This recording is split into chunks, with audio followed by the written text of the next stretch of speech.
The cold stars shined over Kepler station like distant, uncaring eyes. The massive colony hung in orbit around the ice giant called Perseus 7. 40,000 humans lived there. They worked in the mining facilities. They raised their children in the schools. They built lives far from Earth, believing they were part of something bigger, something better. Ambassador Sarah Chen stood in the observation deck of the consortium tower, her hands pressed against the cold glass. Below her, the diplomatic quarter glowed with lights from a dozen alien species. The Galactic Consortium had ruled this part of space for 3,000 years. 12 ancient races made the laws. Humanity was the youngest member. They had joined only 80 years ago. The other ambassadors thought humans were naive. They smiled at human idealism. They nodded during speeches about cooperation and peace. But behind closed doors, they called humanity weak, emotional, useful for labor but not for real power. Sarah had just left the emergency council meeting. Her legs felt weak. Her mind could not accept what she had heard. The Vrex Dominion had demanded territory. The Vrex were aggressive and powerful. Their fleet waited at the border, ready for war. The Consortium Council had met to discuss the crisis. Sarah had expected them to negotiate, to find a peaceful solution. Instead, they voted to give the Vrex what they wanted. They would surrender Kepler Station. The 40,000 humans living there would become Vrex property. The Council called it a necessary sacrifice. The price of galactic peace, a logical decision. Sarah had stood in that chamber and protested. She had argued and pleaded. The other ambassadors listened politely. Then they explained their reasoning. Humans were a young species. They would have other colonies. But war with the Vrex would cost billions of alien lives. The mathematics were simple. The decision was made. Commander Marcus Webb appeared beside her. He was the station security chief. His face looked pale. "How long do we have?" he asked. 6 hours, Sarah replied. Her voice sounded hollow. "The Vrex fleet is already moving. The consortium has ordered us not to evacuate. They say it would anger the Vrex. They say we must cooperate." Marcus looked out at the stars. His jaw tightened. "Cooperate with our own execution. They expect us to understand," Sarah said bitterly. "They expect us to forgive. They think humans always forgive." Sarah had sent messages to Earth, but Earth was 4 months away at the fastest communication speed. By the time her message arrived, Kepler Station would be gone. The people inside it would be dead or enslaved. Across the station, families gathered in their homes. Parents held their children. Some people prayed. Others packed bags they knew would be useless. The station security forces prepared to resist, but they had mining equipment, not warships. They had brave hearts, not weapons that could stop a fleet. On Earth, the message would eventually arrive. The government would read about the betrayal. They would learn how the consortium sacrificed humans like pieces on a game board. Sarah wondered what Earth would do. Would they accept the explanation? Would they understand the logic? She hoped not. Marcus pulled up a holographic display. It showed the Vrex fleet approaching. 20 warships, each one bigger than Kepler Station itself. The fleet moved in perfect formation. They were not coming to negotiate. They were coming to take what the consortium had given them.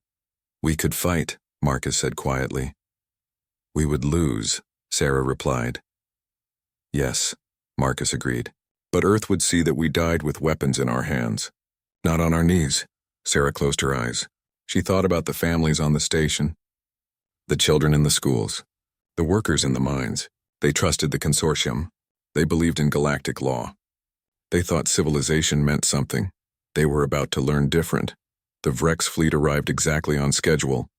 Their ships surrounded Kepler Station like predators circling prey. They broadcast their demand in perfect consortium standard.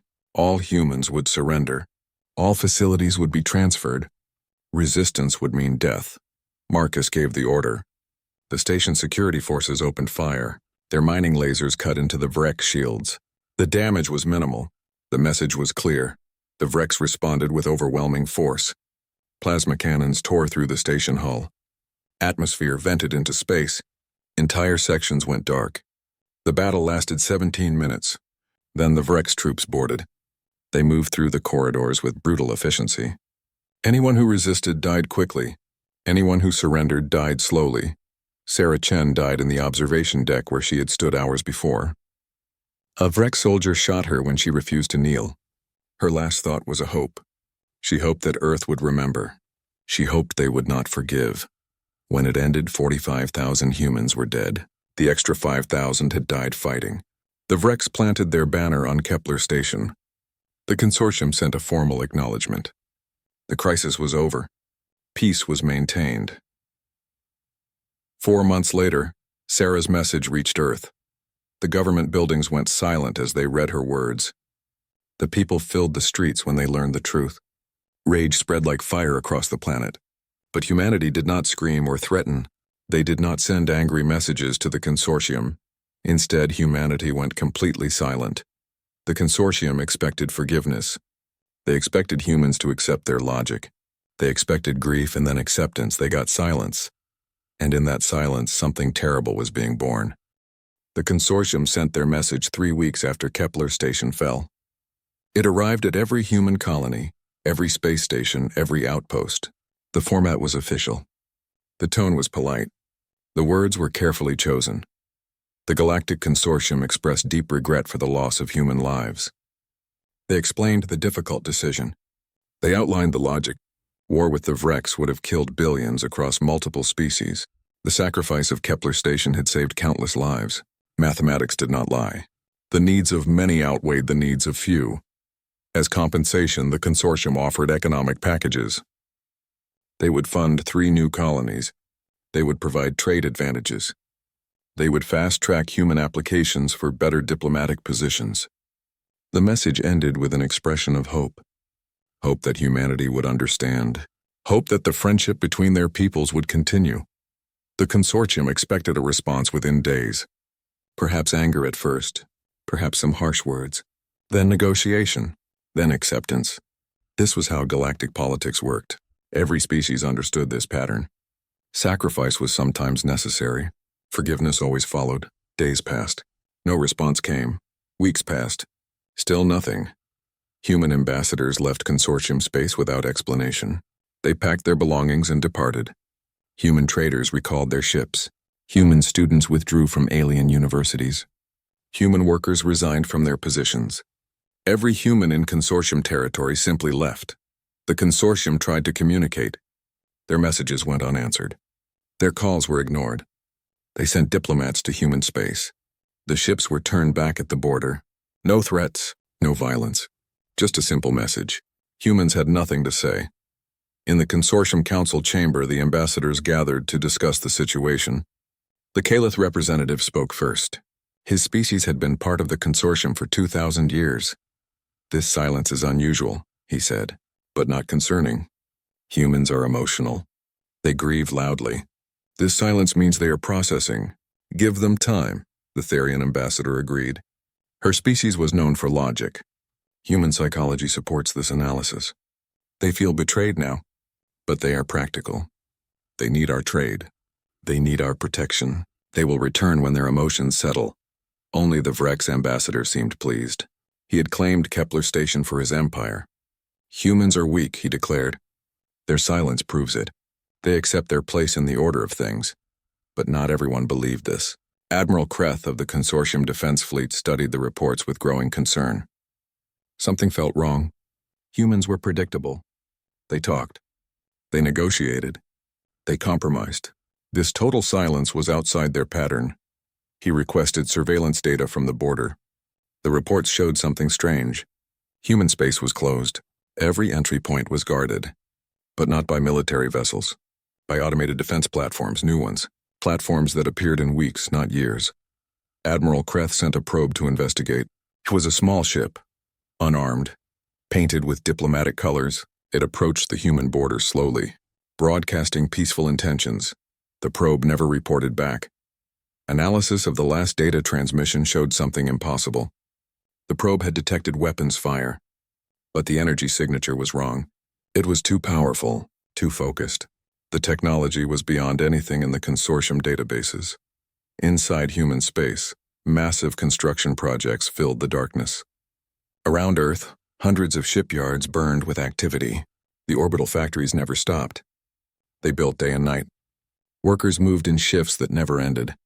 Material haulers arrived from the asteroid belt in endless streams. The ships taking shape in those yards looked nothing like human vessels. They were larger, sleeker, darker. Their hull plating absorbed light instead of reflecting it. Their design suggested one purpose. Ward on Mars, weapons facilities worked at full capacity. Scientists who once researched peaceful technology now focused on destruction.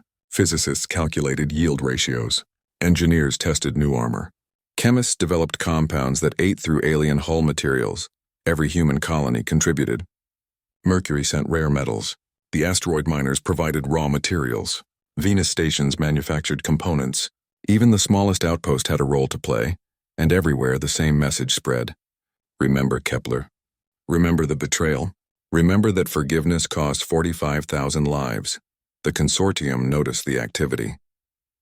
Their spies reported the construction. Their analysts studied the data. Most dismissed it as posturing. Humans were building ships to feel strong, to recover their pride. They would never actually use them. War was too costly. Humans were too practical. But Admiral Kreth was not convinced. He had fought in wars. He understood military buildups. This was not posturing. This was preparation. He requested a meeting with the council. He presented his evidence.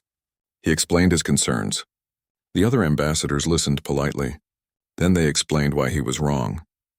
Humans had been part of the consortium for 80 years. In that time, they never showed aggression. They had no wars with other members. They followed every law. They respected every treaty. The idea that they would attack was absurd. Besides, human technology was primitive. Their ships were slow. Their weapons were weak. The consortium fleet numbered in the thousands. Human numbers were small. Even if humans wanted war, they would lose quickly. The council voted to maintain the current policy. They would give humans time. They would wait for the emotional response to pass.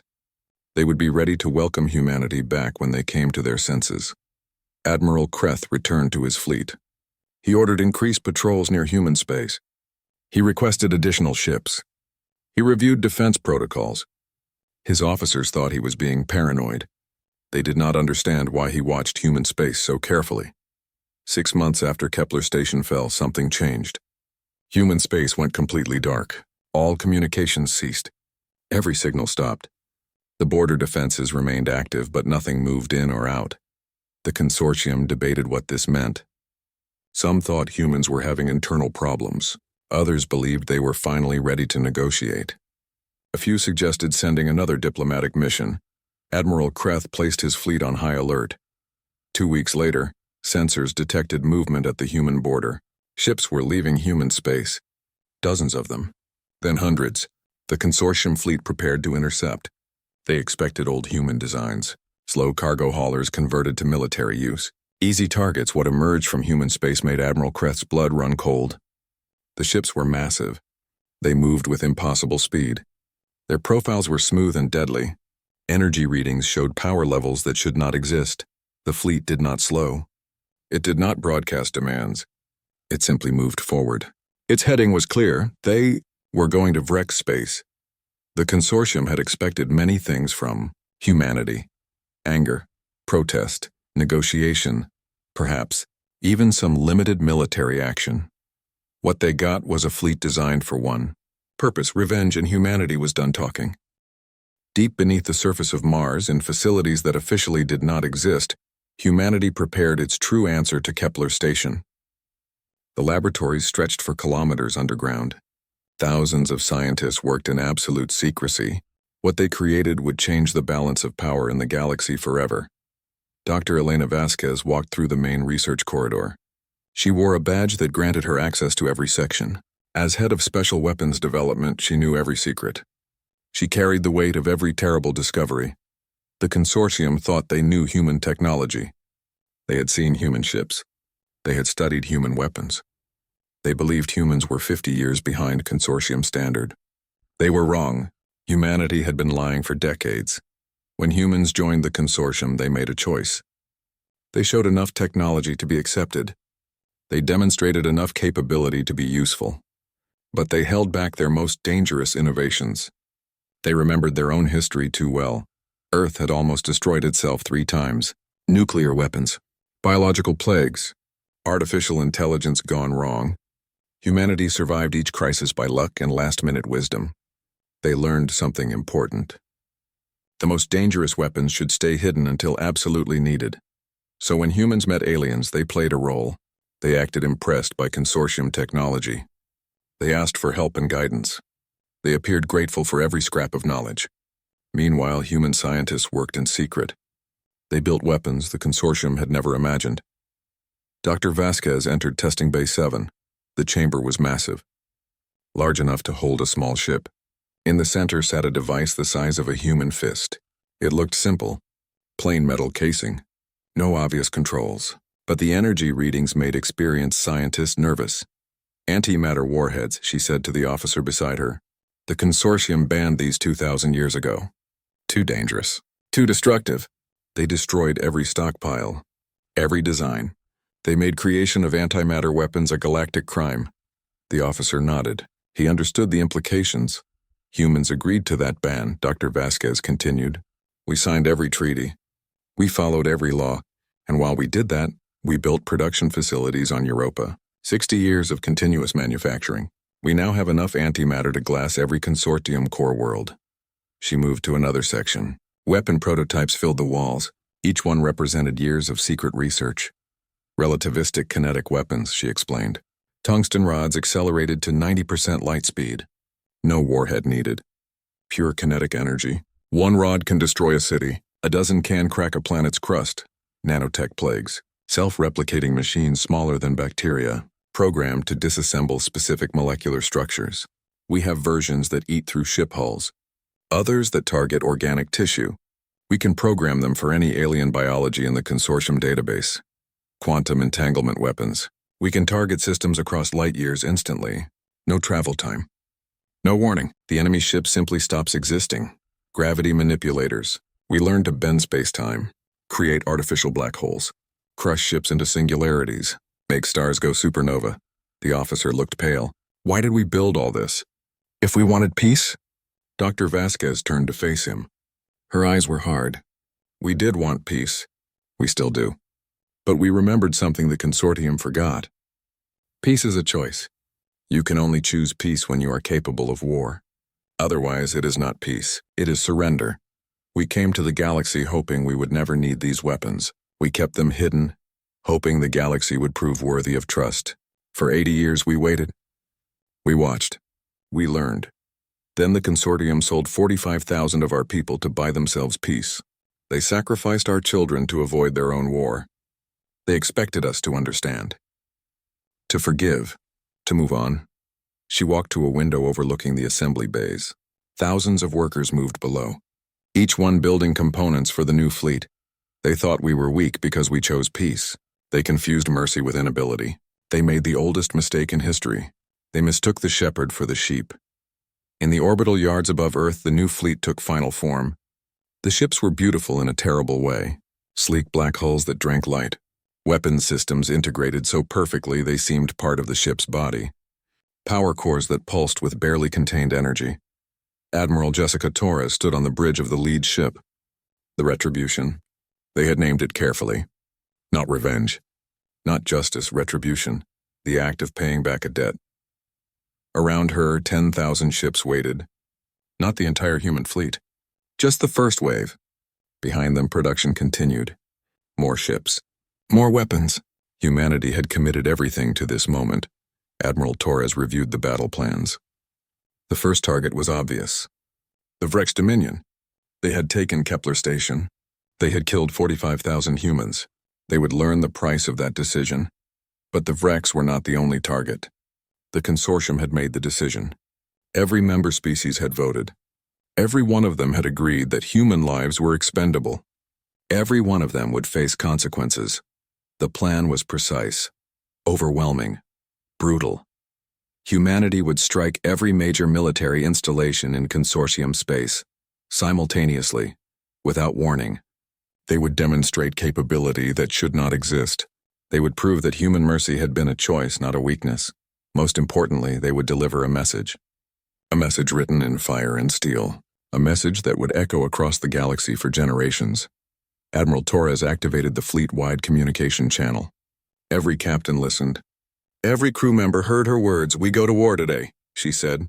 Her voice was calm, final. Not because we want to, but because they gave us no choice. They took our mercy for weakness. They traded our lives for their comfort. They expected forgiveness. We will show them what humanity truly is. We are not the weak species they believed. We are not the naive children they patronized. We are the descendants of survivors, the children of warriors, the legacy of a species that fought its way from caves to stars. Today we teach the galaxy a lesson. We show them the difference between peace and weakness. We demonstrate what happens when you betray those who offered friendship. We write a message that will last forever. For Kepler Station, for the 45,000 who died trusting galactic law, for every human who ever believed the consortium stood for something better. We are humanity. We offered the galaxy our hand in friendship. They answered with betrayal. Now they will learn what happens when you teach humans that mercy is a mistake. The fleet began to move, 10,000 ships departing as one. Their destination was clear. Their purpose was absolute. The consortium expected negotiation. They would get war. They expected words. They would get fire. Humanity was done hiding its fangs. The Vrex Dominion controlled 18 star systems. Their military was the third strongest in the galaxy. They had conquered 15 species in their rise to power. They feared nothing. They respected only strength. Fleet Commander Thrax stood in the command center of his flagship. The vessel was called Domination. It stretched 3 kilometers long. It carried enough firepower to destroy a small moon. Around it, 200 Vrex warships patrolled their territory. Thrax was reviewing reports when the alarms began.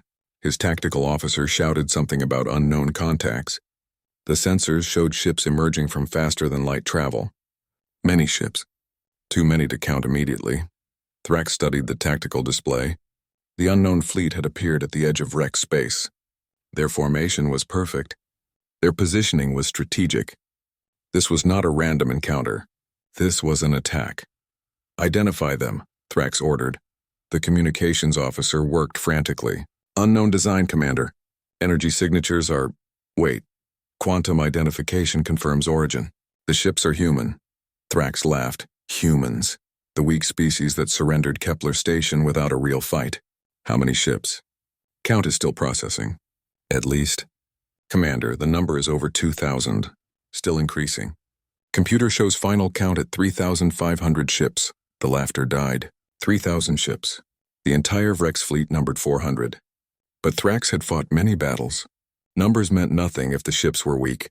Send a message. Inform them they are in Vrex territory.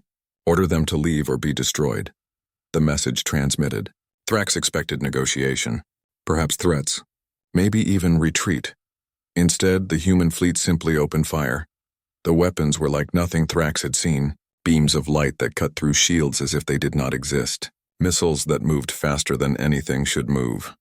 Energy pulses that bypassed armor and fried systems from the inside. The first volley destroyed 30 Vrex ships in seconds. Just gone, deleted from existence. Thrax shouted orders. His fleet returned fire. Their weapons were strong. They had destroyed countless enemies. The plasma cannons fired. The missiles launched. The railguns accelerated rounds to relativistic speeds. The human ships did not even slow down. Their shields absorbed everything, not just blocking, absorbing. The energy from Vrex weapons seemed to make the human shields stronger. The technology was impossible. It violated known physics. The human fleet moved through Vrex formations like death itself. They did not board ships. They did not demand surrender. They simply destroyed everything they encountered, systematically, efficiently, without hesitation. Thrax tried every tactic he knew. Flanking maneuvers, concentrated fire, defensive formations. Nothing worked. The humans countered every move before he finished making it. They predicted every strategy. They adapted to every defense. It was not a battle. It was an execution. One by one, the Vrex ships died. The great fleet that had conquered 15 species. The armada that made empires tremble. Destroyed in 18 minutes. Only Domination remained. The flagship limped through space. Systems failing. Crew dying. Thrax stood alone on his bridge. Everyone else was dead. A human ship approached. It was massive. Larger than Domination. It moved alongside the crippled flagship and simply waited. Threx understood. They were not destroying him. They wanted him to watch, to understand, to carry the message. His communication system activated. A human face appeared, a woman. She wore a military uniform. Her expression showed no anger, no joy, just cold determination. "I am Admiral Jessica Torres of the Terran Retribution Fleet," she said. "You took Kepler Station. You killed 45,000 humans. The consortium gave us to you like we were property. You thought humans were weak. You thought we would accept our fate. You were wrong. We are leaving your flagship intact. You will broadcast what happened here. You will tell the galaxy what you saw. You will explain that humanity offered peace for 80 years, that we joined the consortium in good faith, that we trusted galactic law. You will tell them what happened when that trust was betrayed. You will explain that human mercy was a choice, that our cooperation was respect, not weakness, that we held back our true power hoping never to use it. The galaxy mistook our restraint for inability. They confused kindness with cowardice. They forgot that the most dangerous predator is the one that chooses not to hunt. You took our mercy for weakness. Now you understand the difference. The transmission ended. The human fleet moved away. They left Thrax floating in the wreckage of his armada, alone, defeated, carrying a message that would terrify the galaxy. While the Vrex fleet died, the rest of the human armada struck across consortium space. They moved with perfect coordination. Attacks launched simultaneously across 100 star systems, every consortium military base, every fleet headquarters, every weapons platform. The humans did not target civilians. No colonies burned. No cities died. Only military targets. Only those who could fight back. The message was clear. This was not genocide. This was war, but it was war fought with technology that should not exist. The consortium fleet outnumbered humans 5-1. It did not matter. Human weapons were decades ahead. Their tactics were flawless. Their determination was absolute. The Calith home defense fleet lasted 30 minutes. The Therian battle groups were destroyed in an hour. The great armadas that had kept peace for thousands of years simply ceased to exist. Across the consortium, military installations went dark. Orbital defense platforms became debris fields. Fleet academies broadcast surrender signals that humans ignored. The attacks continued until every major military target was destroyed. Then the humans stopped. They did not advance further. They did not occupy territory. They simply held position and broadcasted a message to every consortium world. The message was simple. Humanity demanded a council meeting. Every species would attend. Every ambassador would listen. They would discuss new terms, new laws, a new understanding of what happened when you betrayed those who offered friendship. The alternative was continued war. But this time, humanity would not hold back. They had shown their military might. They had proven their weapons worked. Next time, they would not limit themselves to military targets. The Consortium Council gathered in emergency session. They had no choice.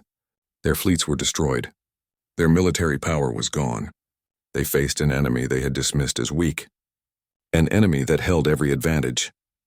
Admiral Kreth reviewed the battle reports with growing horror. Every prediction had been wrong. Every assumption had failed. Humans were not primitive. They were not weak. They had been hiding their true capabilities for almost a century. The question now was simple. Would the consortium accept human terms, or would they fight on and risk total destruction? Most wanted to fight. Pride demanded it. Honor required it. But reality was clear. Humanity could destroy the consortium if they chose. The only question was whether humans would show mercy. The consortium had already seen what happened when they betrayed human trust. Now they would learn what happened when they faced human wrath. The galaxy waited to see if humans would forgive again, or if this time the message written in fire would be permanent. The Consortium Council Chamber had stood for 3,000 years. It was built from crystal that caught and reflected light from 100 worlds. 12 species had made laws here. 12 civilizations had shaped galactic destiny. Now the chamber felt like a tomb. The ambassadors sat in their designated seats. Each one represented billions of citizens. Each one carried the weight of ancient tradition. But today they did not sit as equals. Today they sat as the defeated Admiral Jessica Torres entered the chamber. She wore her military uniform.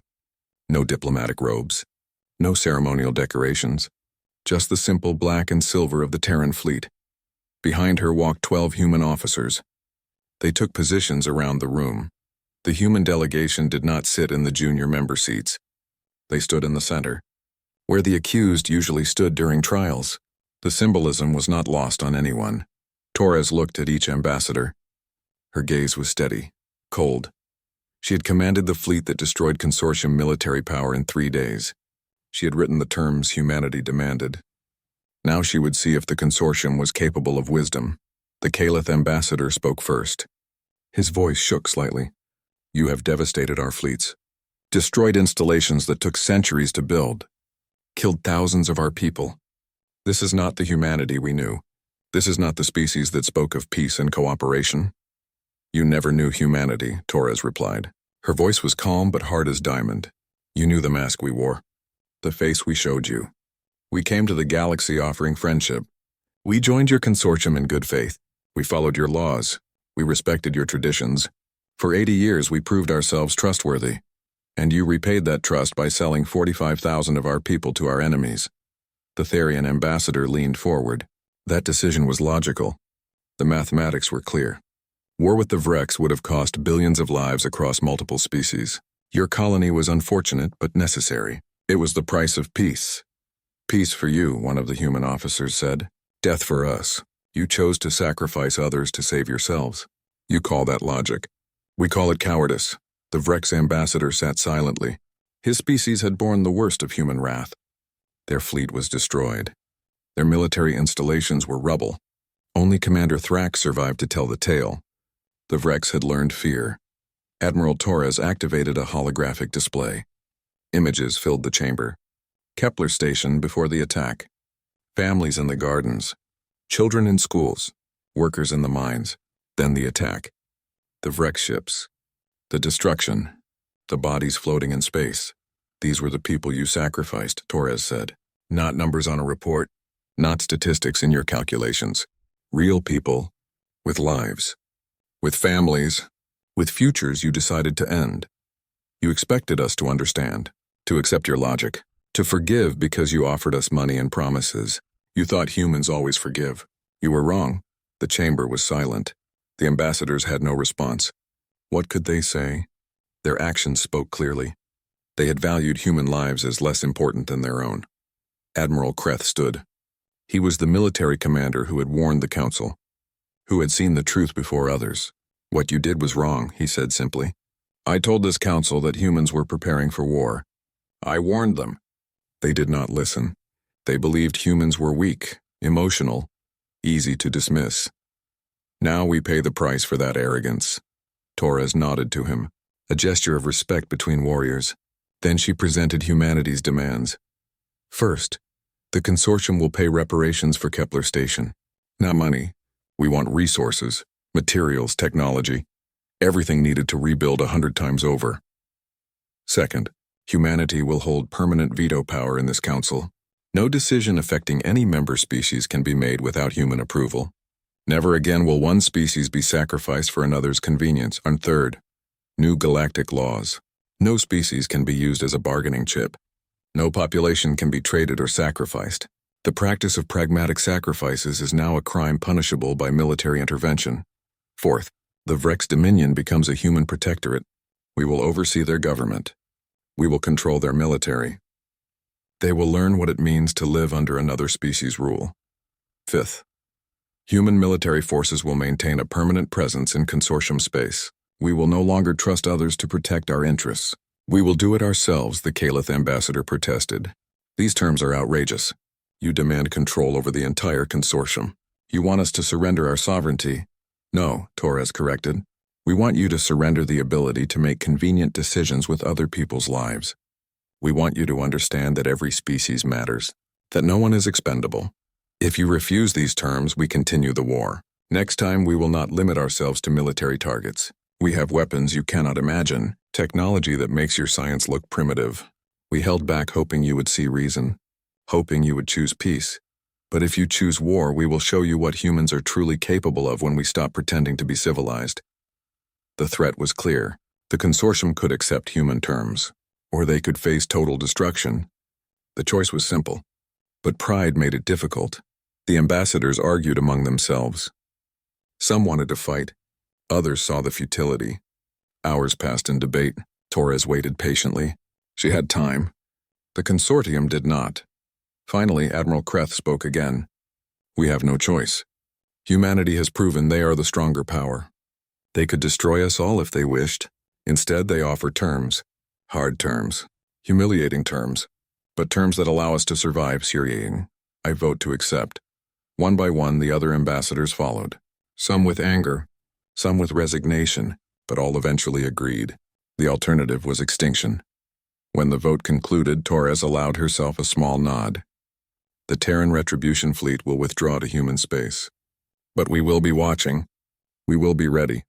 If any species breaks these laws, if any government attempts to sacrifice another, if anyone forgets what happened here today, we will return, and next time there will be no negotiation, no mercy, no second chances. You thought humanity would forgive. You were wrong.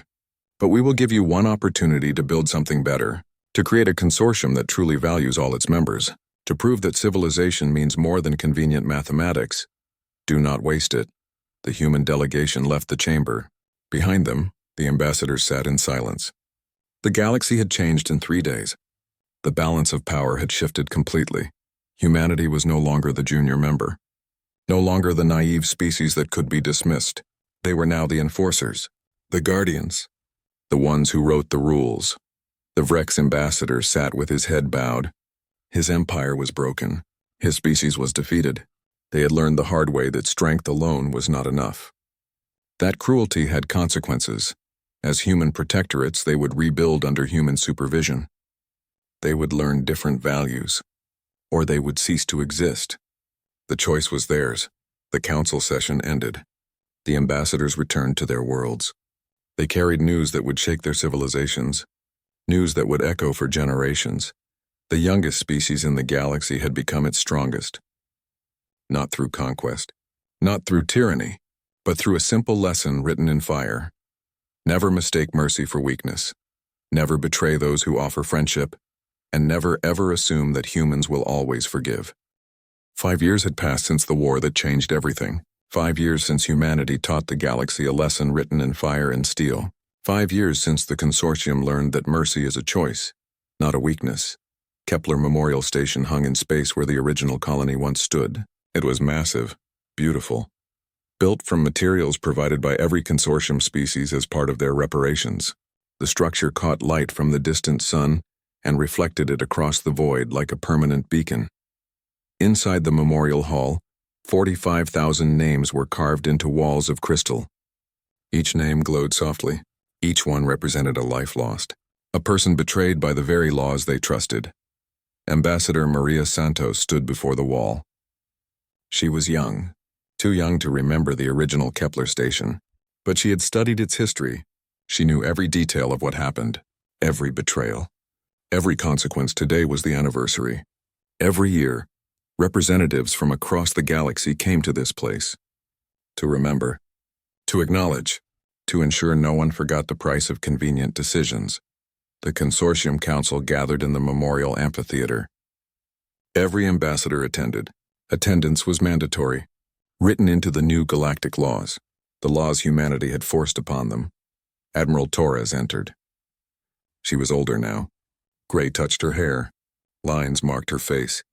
But her eyes remained sharp. She had commanded the retribution fleet. She had written the terms of peace. Now she served as humanity's permanent military liaison to the consortium. The Terran retribution fleet still existed. 10,000 ships remained on active duty. They patrolled consortium space. They responded to threats. They enforced the new laws. Humanity had not demilitarized. They had learned their lesson. Peace through strength, mercy through capability. Ambassador Santos began the ceremony. Her voice carried through the amphitheater. We gather today to remember 45,000 lives, people who trusted galactic law, who believed civilization meant something, who died because others valued convenience over justice. 5 years ago, humanity responded to that betrayal. We showed the galaxy what we truly are, not the weak species others believed, not the naive children who could be dismissed, but descendants of warriors, children of survivors, a species that earned peace through strength, not surrender. The galaxy has changed since then. For some, those changes were difficult. For others, they brought new hope. This was true. The smaller species in the consortium had welcomed the new order. The Rylith, the Portion, the Kavari, species that once feared being sacrificed for greater good. Now they knew humanity would protect them. That human law forbade pragmatic sacrifices. Human ships patrolled their borders. Human diplomats advocated for their interests. Human military power ensured their safety. They called humans the guardians, the protectors, the species that fought for the weak, but not everyone was pleased. The older, stronger species resented the new order. The Kalith, the Therian, the Mordax. They had controlled the consortium for thousands of years. Now they answered to humans. Humans who held veto power. Humans who enforced laws the old powers found restrictive. Some complained openly. They called human rule tyranny. They said humanity had become what they fought against. That the species who demanded justice now imposed their will on others. Admiral Torres addressed these concerns in her speech. Some say humanity has become tyrants, that we enforce our will on others, that we are no better than those we defeated. I understand this concern. Power corrupts. Absolute power corrupts absolutely. These are human sayings. We know this truth better than most. But consider what we enforce. Not human dominance. Not human profit. We enforce one simple rule. No species can be sacrificed for another's benefit. We prevent what happened at Kepler Station from ever happening again. If that makes us tyrants, then we accept the title. We would rather be tyrants who protect the weak than civilized beings who sacrifice the innocent. The Vrex ambassador sat in a special section. 5 years ago, his species had been conquerors. Proud, aggressive. They had taken Kepler Station without hesitation. They expected easy victory. Instead, they became the first human protectorate. Human administrators oversaw their government. Human officers commanded their reformed military. Human teachers educated their children in new ways. The transformation had been difficult. Many Vrex resisted. Some rebelled. All learned the same lesson. Humanity was patient but firm. They would teach. They would guide. They would give chances. But they would not tolerate a return to old ways. The Vrex learned to build instead of conquer, to trade instead of raid, to respect instead of dominate. The Vrex ambassador rose to speak. It was part of the ceremony. Every year he acknowledged his species' crime. Every year he thanked humanity for choosing reformation over destruction. My species committed terrible crimes, he said. His voice was quiet, humble, nothing like the arrogant Vrex of 5 years ago. We took Kepler Station. We killed its people. We believed strength gave us the right. Humanity taught us different. They could have destroyed us. Instead, they rebuilt us. They showed us that true strength protects the weak, that real power creates justice, not suffering. We live under human rule. Some call it occupation. I call it education. We are learning to be better, to be worthy of the mercy humanity showed us. After the ceremony, Torres walked the memorial halls alone. She looked at the names. 45,000 lives. Everyone mattered. Everyone was remembered. Ambassador Santos joined her. "Do you ever wonder if we did the right thing?" the younger woman asked. "The war," the demands, taking control of the consortium. Torres considered the question. "Every day," she admitted. "Power is dangerous. We became what we never wanted to be. Enforcers, rulers, the species others fear. But then I remember why we did it. I remember these names. I remember that the old consortium would have made the same decision again. They would have sacrificed another colony, another species, another group of innocents. We did not take power for ourselves. We took it to prevent this from happening again. That is the difference. That is what keeps us from becoming true tyrants. As long as we remember why we have power, as long as we use it to protect, not to dominate, as long as we are willing to give it up if something better comes along, then we are not the enemy." Santos nodded slowly. She looked at the crystal walls. The glowing names, the permanent reminder. "The galaxy is more just now," she said. "Smaller species feel safer. Pragmatic sacrifices are forbidden. Every life matters under the new laws." "Yes," Torres agreed. "But it cost us something too. We lost our innocence. We can never go back to being the hopeful species that joined the consortium 80 years ago. We know too much now. about the galaxy, about ourselves, about what we are capable of when pushed. They walked in silence for a while.